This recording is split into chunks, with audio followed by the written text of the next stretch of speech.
Hello and welcome to this three-part workshop about raising families in a world of flux, the future-proof skills you and your kids need to flourish in uncertainty. And so today is the first part of this three-part workshop.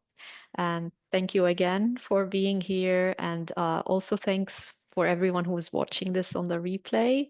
I appreciate you so much. So I'll just start by sending a quick thanks again to everyone who's watching this and everyone here.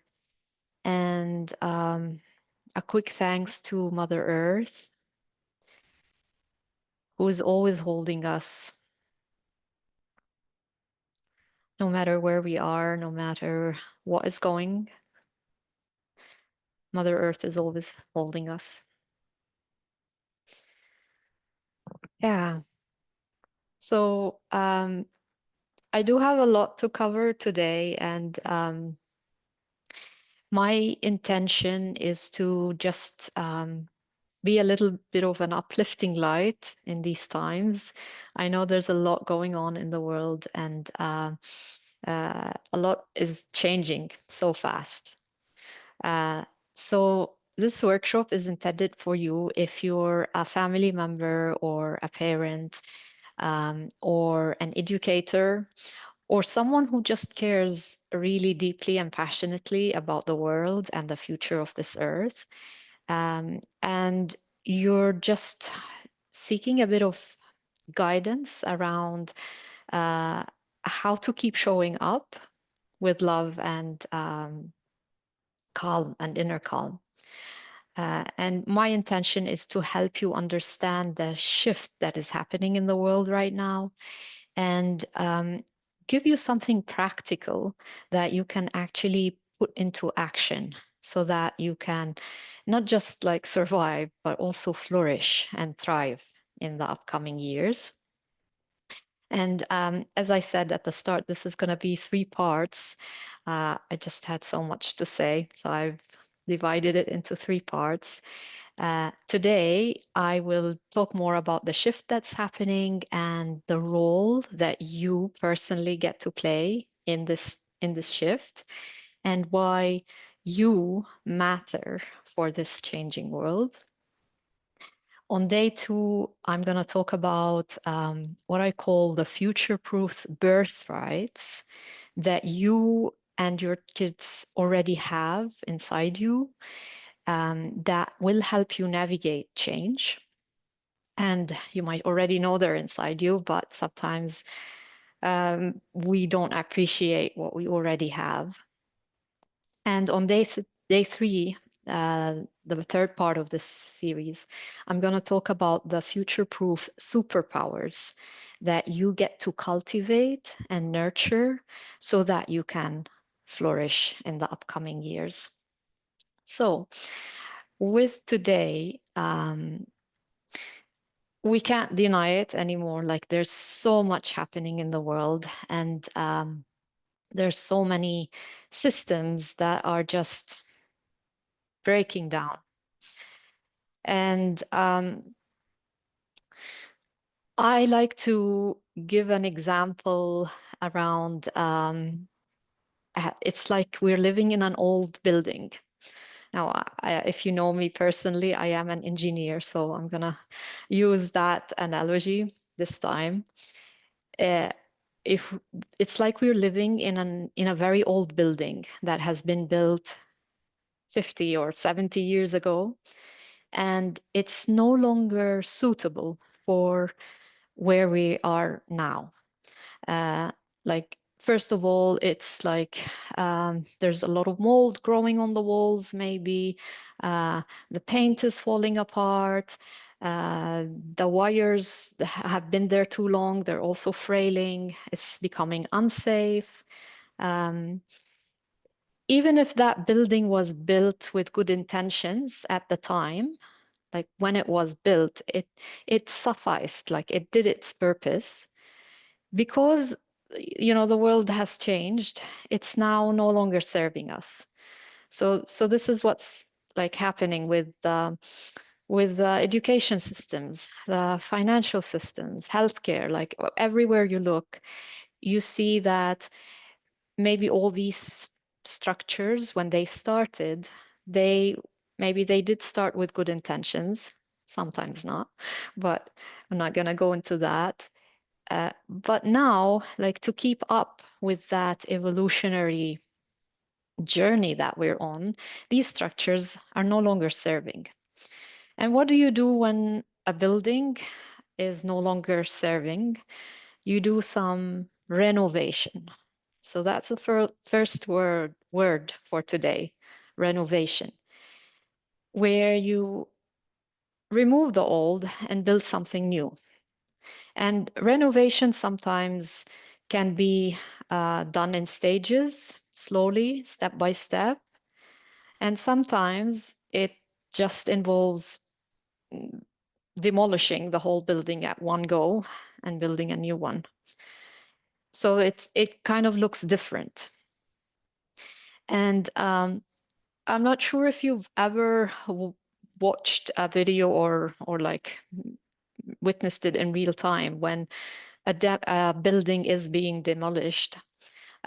Because I had, when I was working in New Zealand, I moved there right after the Christchurch earthquakes, and there were buildings that structurally were not suitable, so they had to just blow them up, demolish them.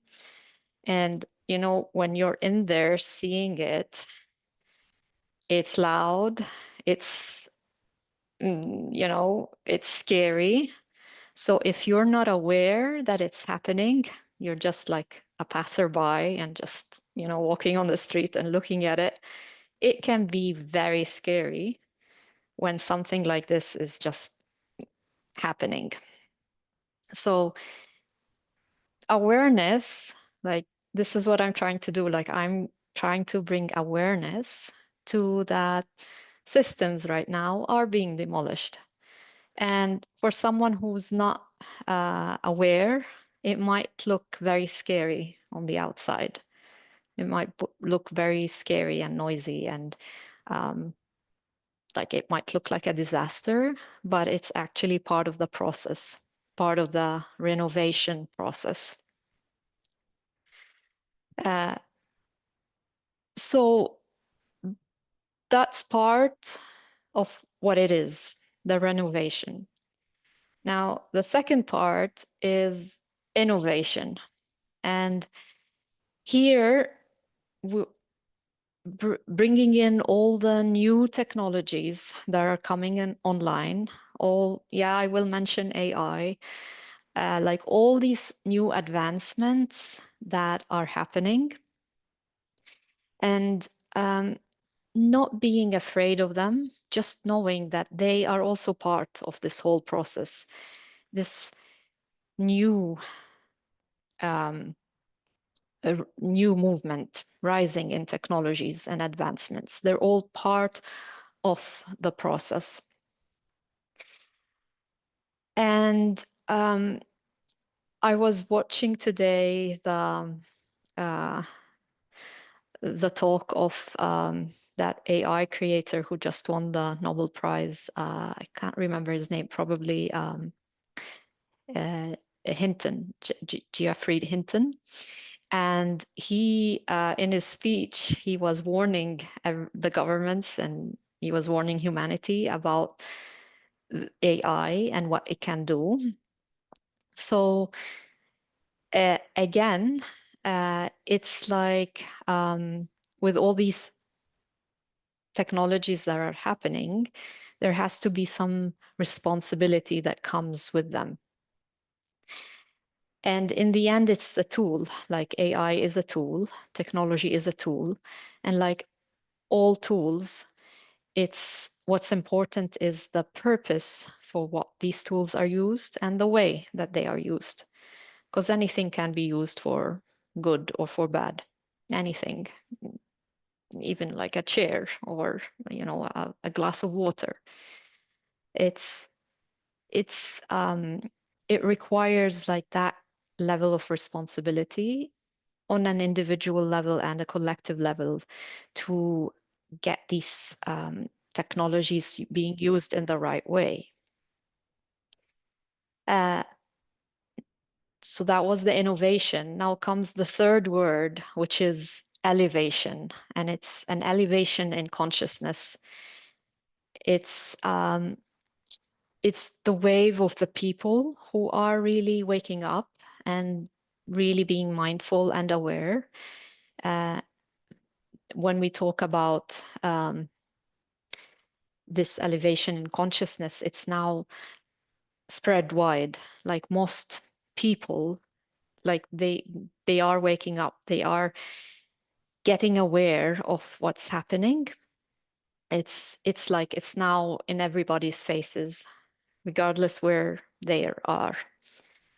So this elevation in consciousness is like a third part that is also working together with the renovation, the innovation. And when these three they work together, that's when we can really build the new systems again. And now, on an astrological uh, perspective, I like to bring in a bit of astrology on that, that it's like we've entered the age of Aquarius, and like the Aquarian values of integrity, authenticity, um, doing things for the common good, uh, as well as honoring the individual's uniqueness. All these values are now coming online.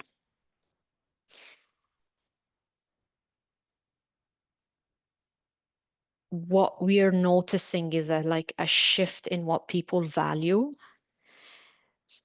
So AI is gonna, maybe it's gonna replace work and profit, but like it can't replace meaning. It can't replace the value that people give to things. So that's where you come in. Like that's where each and every one of us can come in and contribute. Instead of like being passive about it or being stuck in anxiety and again, like stuckness. First of all, accepting that all these changes are happening and then embracing them, like embracing them. And I'm going to go back to that metaphor of the building. Like when you are demolishing an old building and building something new, if you're not aware or if you don't have like a sort of idea of the new thing that you want to build, then either someone else will choose for you or it won't happen in the way that you want it. So having that vision and really getting clear on the values that you want, that's going to be key for the new thing that you create. And change starts at home. So, as family members, we sometimes underestimate the power that we have.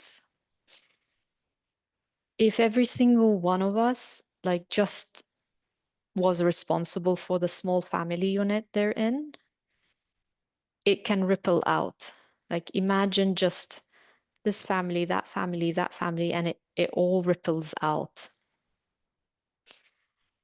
It and I firmly believe that like it's the children who are actually going to build that thing that is new. So that's where our responsibilities as parents and caregivers come in. Uh, we're in that phase of change, and it's still gonna be in progress. And whatever new generations that are coming in, they're the ones who are actually gonna start the rebuilding. So we're still in that demolishing state. the rebuilding will be done by all these young generations that are coming. Our impact on them is what really matters, because our values, the values that we are going to teach them, are the values that are going to ripple out to the future. And my heart goes out to teenagers and new adults at this time, because I feel that they're like in that really sandwich spot at this time. Uh, I mean, a lot of parents are more and more conscious and um, having that new approach. And I think like every children who are born now new, they're really lucky, because conscious parenting is really spreading wide. But it's that teenage years right now who I feel are a bit lost, because the adults are still lost and there's nothing on them to fall on.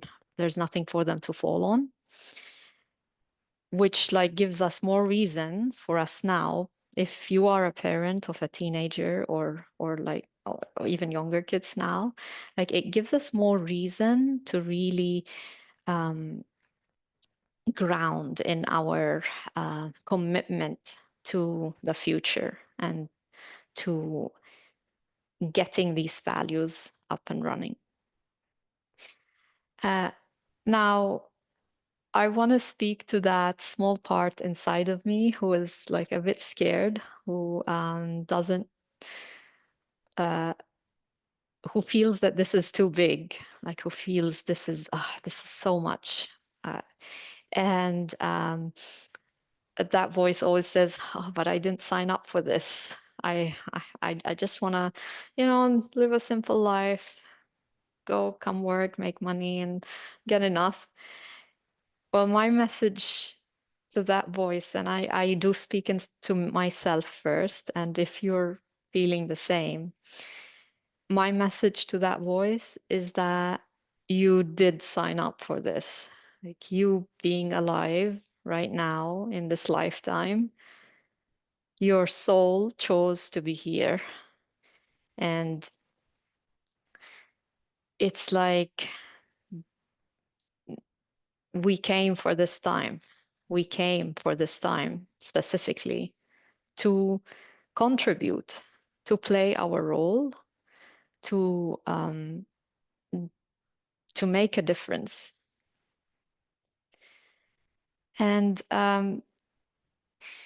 that's where also free will comes in. I mean, everybody has their own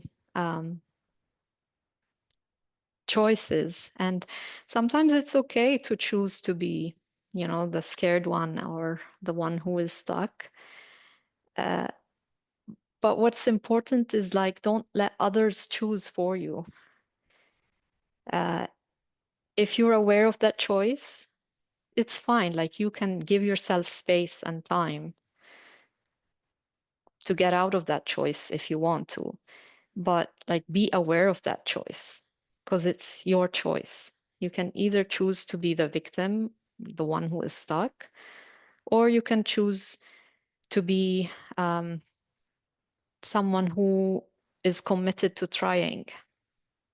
And the word that comes to my mind is secret agent of spirit.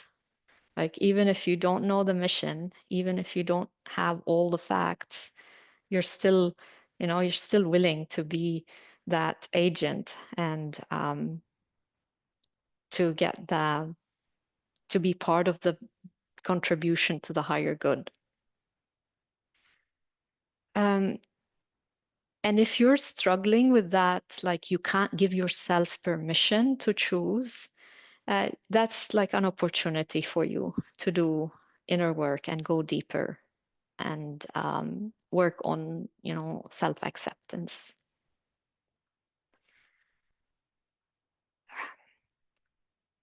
So that was major things I wanted to say, like as a quick recap. we the world is going through renovation where old systems are crumbling and we're building them up.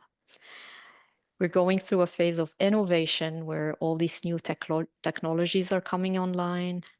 And we're also going through an elevation in consciousness. So all these three are happening together.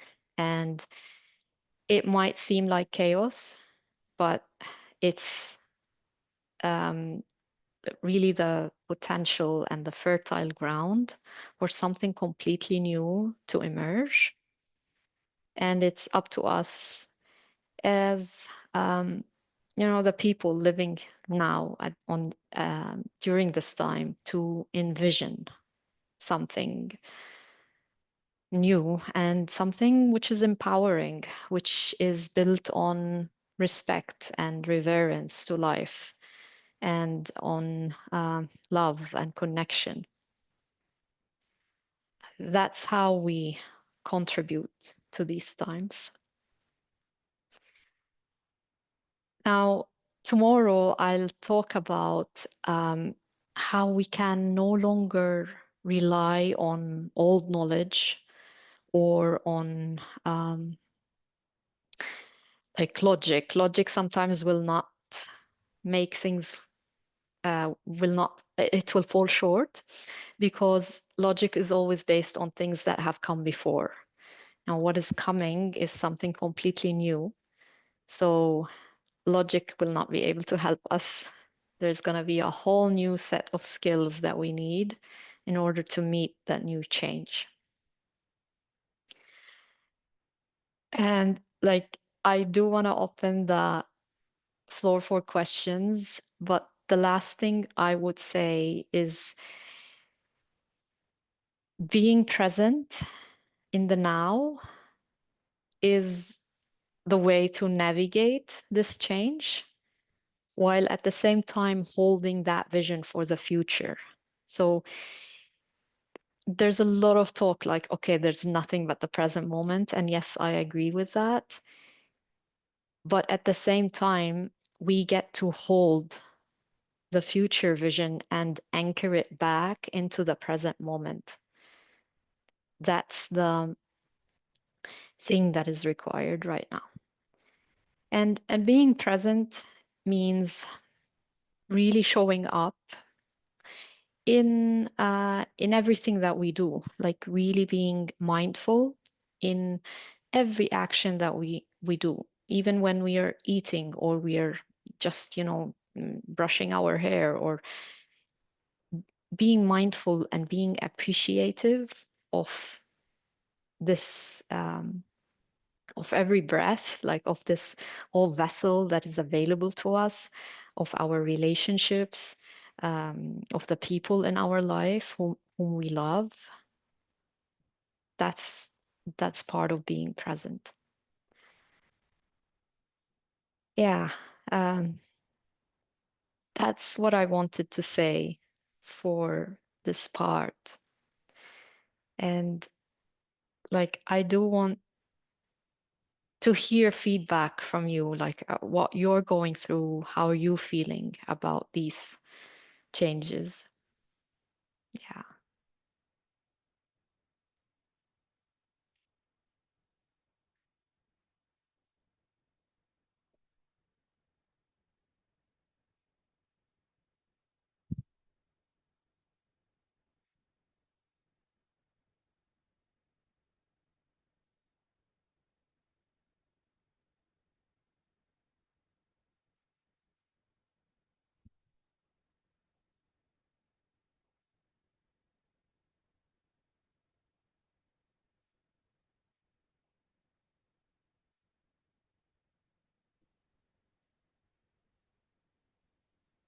I agree with everything you've said.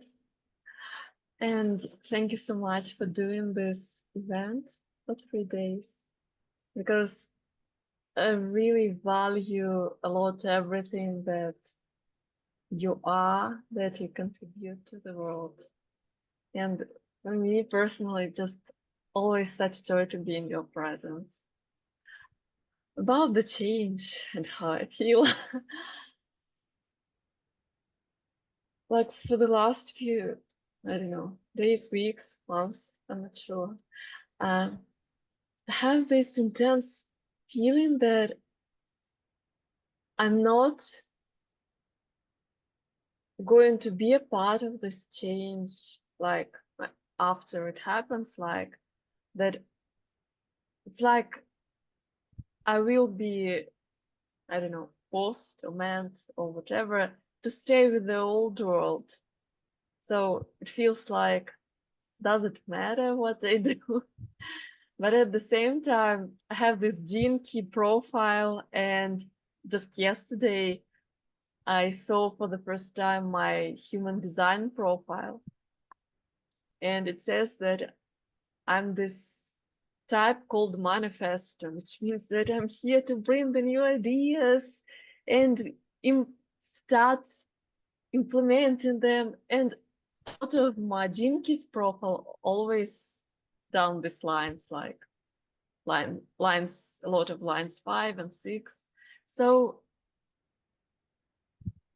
and it creates like sort of, what's the term? Cognitive dissonance in my brain and short circuits. And so yeah, it's confusing. That's what I was talking about. It's confusing because you're still trying to use logic to make sense of it. And we sometimes have this, push towards something, but we think it's impossible because we don't have the means or we don't know how it's possible. But that's the thing. It's something completely new can happen. So my invitation for you is, are you willing to hold space for something completely new, completely out of your awareness right now? But if you're willing to hold the possibility of that happening without having to control how it will happen, just holding the possibility of it, that's the first part of the story. Yeah, it makes a lot of sense. And I think for me, the challenge is to allow, and not just even allow, but to let this concept enter my brain and my being that my past experiences and all the totality of my knowledge of the world so far is not all that's possible. Like, there are things that are possible beyond my experience and knowledge, and to allow myself to believe that it might happen, not to some special people out there, but to me, something new, something that I have not experienced yet. Yeah. So yeah, what you just said about holding space for the possibility, yes, I think it's a very big thing. Mm, mm. And do you feel like there's something stopping you from completely believing that it's possible? Oh, where to begin? A lot of things. Yeah, there are things that stop me. Mm.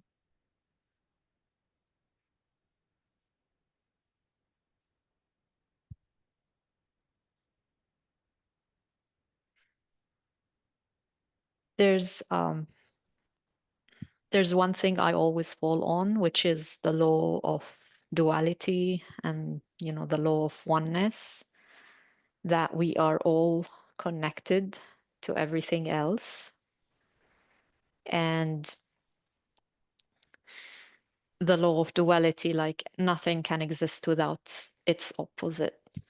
So the limitations, the suffering, the pain, the lack, it's there, but it also means that the abundance, the freedom, the miracles are also there at the same time. And being willing again to hold that these two exist and to like trust that they are both happening. And there's another part of it where sometimes we don't allow ourselves to believe that it is possible for us because we think we are not worthy of that miracle, or we think that we need to, do something or prove something, or, we're lacking something before that can be available to us. So that's also another layer. Um, Building up your self-esteem and meeting, you know, yourself with complete love. And it just starts like by giving yourself permission to dream that it is possible. That's it. Yeah. Yeah. Thank you for sharing. Thank you, Nadine. Yeah. Anything else, or you feel complete?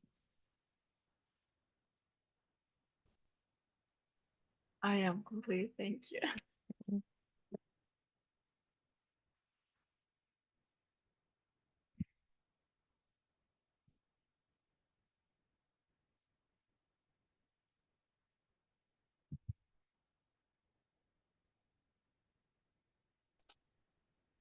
Thank you so much for this, Nadine. It's just really helpful, and for Olia for what you've just shared, because it makes me realize that the thing it is that logic. It is what our mind says, and it's hard to be able to visualize things getting any better. So I appreciate that it's getting out of that head. Yeah, so lots to think about. Thank you. Thank you.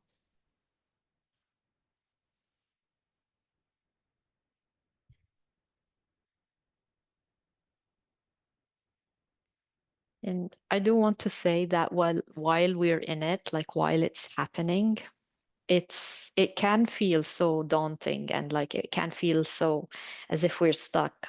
And I'm gonna give you an example as well, like from my own life. When I was studying in a university, and so I graduated from engineering school in 2007 in Lebanon, and uh, 2003, 2004, 2005, there were constant political unrests and like car bombings that used to just happen randomly in the city. And the biggest one, like a lot of people died. It was just a 15-minute walk away from campus where I was.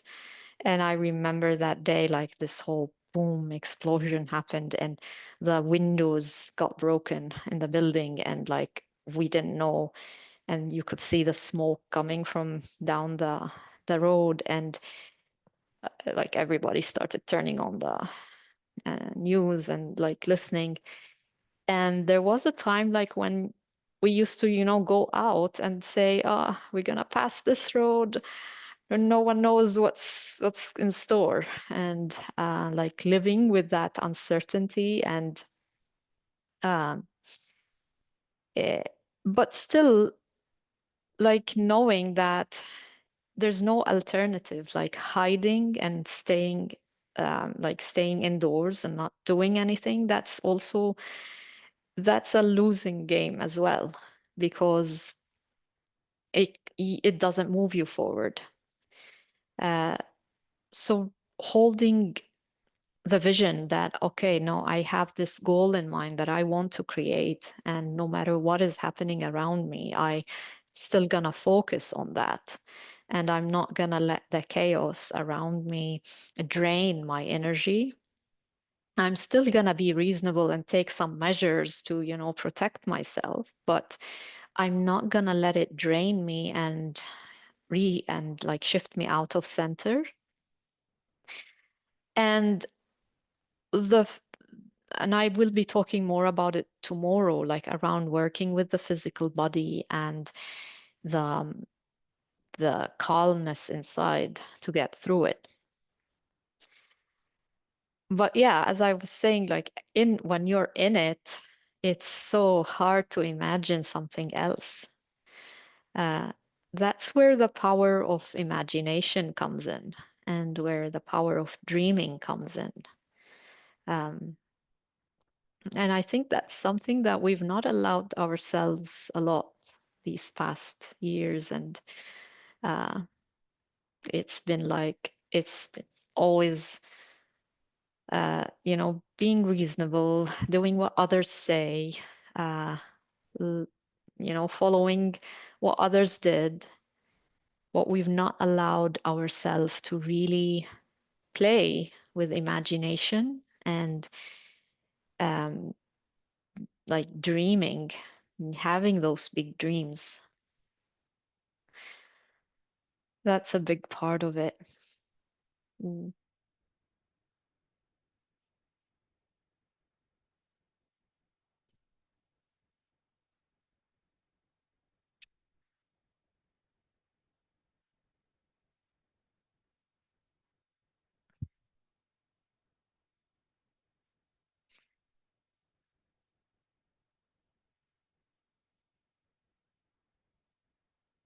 Yeah, does anyone else have a share?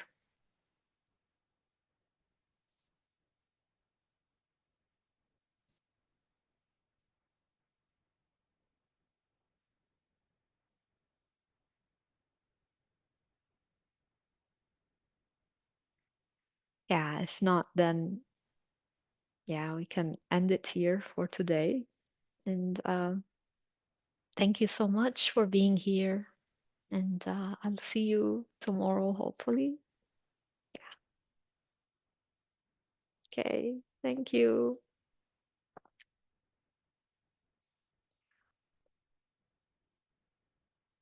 Yeah, thanks. Thanks, Nadine. Thank you. Thank See you you. so